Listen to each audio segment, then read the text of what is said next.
C'est le geste tragique d'un étudiant qui a servi de déclencheur à la contestation.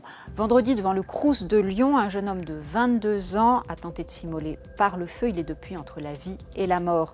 Il triplait sa deuxième année de licence en sciences politiques. Du coup, sa bourse d'études avait été annulée. Les mouvements étudiants les plus contestataires, les plus extrémistes, se sont tout de suite évidemment emparés de l'affaire. L'étudiant de Lyon est lui-même un militant de Solidaire, syndicat révolutionnaire d'extrême gauche.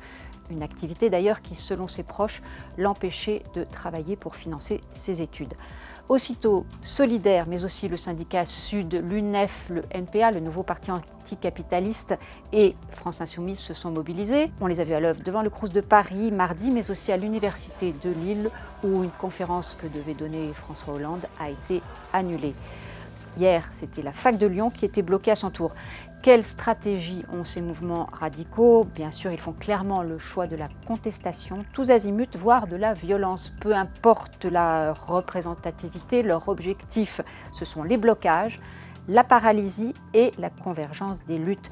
Toute cause susceptible d'alimenter la mobilisation est bonne à prendre pour eux, celle de la précarité étudiante, bien sûr, mais aussi d'autres thèmes. C'est ainsi qu'on a vu il y a quelques semaines une conférence que devait donner la philosophe Sylviane Agacinski, défavorable à la PMA et à la GPA, interdite de parole à Bordeaux, ou un cours sur la présomption d'innocence qui a été annulé à Paris parce qu'il aurait été contraire au mouvement féministe MeToo. Les mouvements anticapitalistes ont aussi la fin du monde dans leur viseur et donc toute la thématique autour du climat, thème auquel sont non seulement sensibles les étudiants, mais aussi les lycéens, que ces mouvements aimeraient bien voir entrer dans la contestation. Alors, quelle réponse peut apporter le gouvernement? Eh bien, ce que redoute le gouvernement, bien sûr, c'est la contagion, une extension du mouvement à d'autres facs que les traditionnels bastions d'extrême gauche, la contagion qu'on avait vue au printemps 2018 lors de la contestation de la loi Vidal sur Parcoursup et l'orientation dans l'université. Telbia, on se rappelle, avait alors été occupé. Et on avait vu des étudiants transformés en individus cagoulés et munis de barres de fer.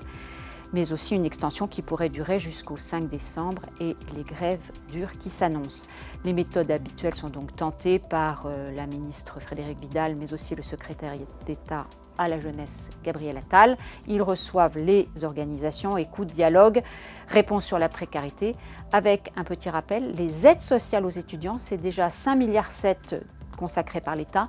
40% des étudiants sont titulaires d'une bourse et seuls 6% d'entre eux se déclarent en très grande précarité. Enfin, on va tenter de comprendre ce qu'ils veulent, déclarait ce matin un membre d'un cabinet ministériel, notant que les mots d'ordre étaient très divers, allant des retraites à la nécessité d'un salaire à vie. Les ressources, elles, ne sont pas illimitées. Au moment où les étudiants demandent plus d'argent, les universités et l'enseignement supérieur en général sont face à un grand point d'interrogation sur leur financement. En effet, le Conseil constitutionnel a jugé récemment que le principe de la gratuité s'appliquait aussi à l'enseignement supérieur.